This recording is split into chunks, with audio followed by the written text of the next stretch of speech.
I've had quite a lot of requests for Royal Python care video, so I'm going to do that now. This is my second attempt of doing it. I just did one a second ago, but I missed loads of stuff out. And also, Duff here, my Royal Python, I put him back in his new tank and he took a big crap, so I'm making a new one. So what I've done is I've got my tank, which is a Exoterra Faunarium, the largest one. That's the one with the 2 flaps at the top. It's 1.5 foot long by 1 foot deep. So yeah, that's fine for Royal Pythons until maybe the age of 1.5. They don't grow very fast. I mean, mine's 8 months and he's 1 foot and a bit, so don't really grow much in short periods of time. I'd say the minimum for well, I don't know.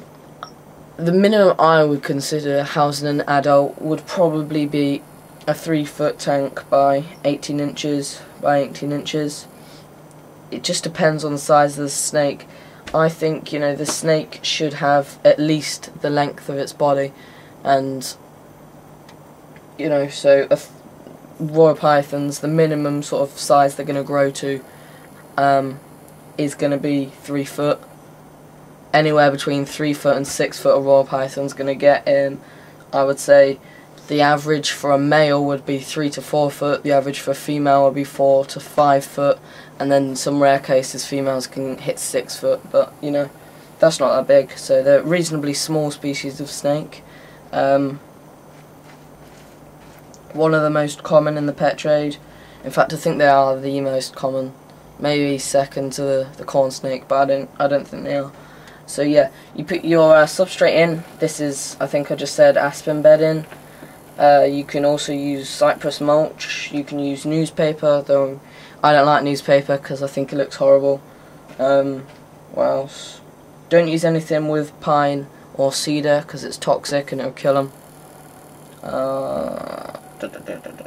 And anything that says it is good for Royal Pythons. Don't use sand because it will get in their scales and they'll get infected. So once you've got your tank, you've got your substrate in, you're going to need somewhere for them to hide. You're going to need somewhere for them to hide on both sides. So the reason for that being is they're cold-blooded, so they rely on their environment for heat.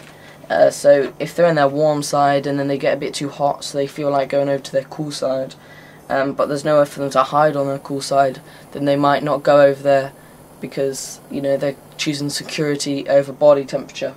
So, you know, just better to be safe than sorry. Just give them somewhere on both sides.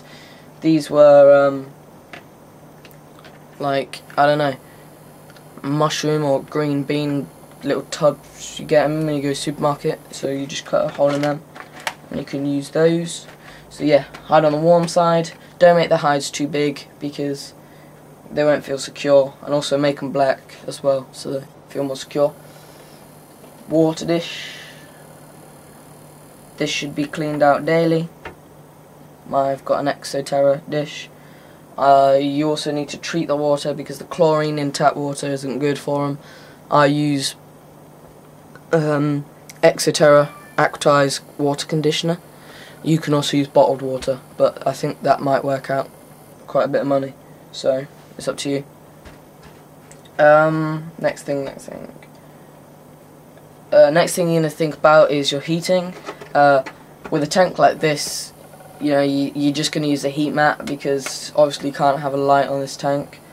You can have a desk light on it, I suppose, but because they're nocturnal animals, they don't need light, or they don't need any type of UV lighting or anything like that, because, you know, they don't see it. If you want an animal that you're going to see during the day, don't get a snake because they just hide all day and then they come out at night. So yeah, so use a heat mat, put it over one side of the tank, so they have a cool side and they have a cool side and a warm side. Warm side sort of should be around low 90s to high 80s, and the cool side should be high 70s to low 80s, and that's Fahrenheit, obviously. Then you're going to need to decorate your tank. I'll use this branch. Looks nice. That'll also help when they shed, because unlike humans, they shed in one piece. We shed constantly. Our skin flakes off like every day. So yeah, they shed in one piece, which looks like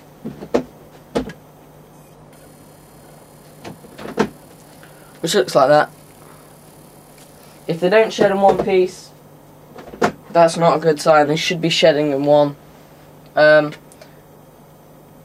When they do go into shed, you'll know they're going into shed because their eyes will go milky, their skin will go really dark, and when they are in shed, you're going to need to spray their tank with a spray bottle. Keep the humidity up. Also, you can give them baths. They don't really need baths, but when they're shedding, you can give them baths. Whoa. You didn't like that? He's got some like aspen bed stuck in his ass, which is because he just took a crap 2 seconds ago. It's got a little bit stuck in there. So, whoa, that made me jump. That really made me jump. Now he wants out of his tank. So he stays in there. I got the heat mat over there, I'm not going to bring it over. But yeah, it fills half the tank. Then we got a plant for decoration, make him feel more secure. Also another place for him to hide. And that's basically it, really. They're not hard to look after at all. Yeah, they're very docile. They rarely bite. They eat mice. Now, I live in the UK, and I think it's illegal to feed live in the UK. So what I do is I go to my local reptile store and I buy frozen mice, and then you just put them in warm water to defrost them, and that does the job. He takes those. This week I went to get some new mice today, and I got black mice, and he's never had a black mouse before, so we're going to see if he'll take them, because royal pythons are quite often very fussy eaters. When you first get your royal python, it probably won't eat for the first month or something, just because they're scared. But yeah, so find out whether he's a racist snake, whether he'll take for black rats or not. So I'll make a video of him eating one of those.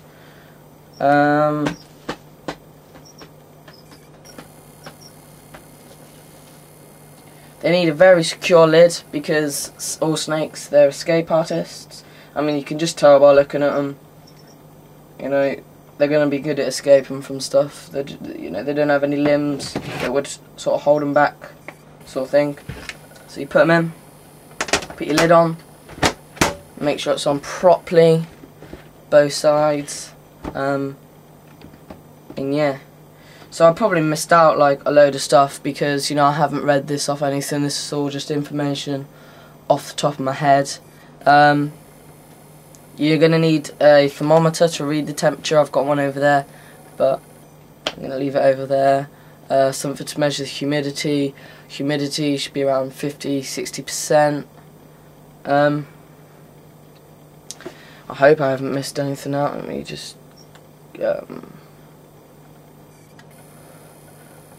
No, I don't think I have. So, yeah, I just made this video because I've had quite a few people saying that they want me to do this video. Plus, someone I know called Ian earlier sent me a message asking about royal pythons and corn snakes, and which he's just asking me. He asked me a question about them. So this is how you care for a royal python. Corn snakes, pretty similar sort of size and everything, but they're a lot skinnier. But there are a few corn snake care videos on YouTube, so you know, search for that and compare the two.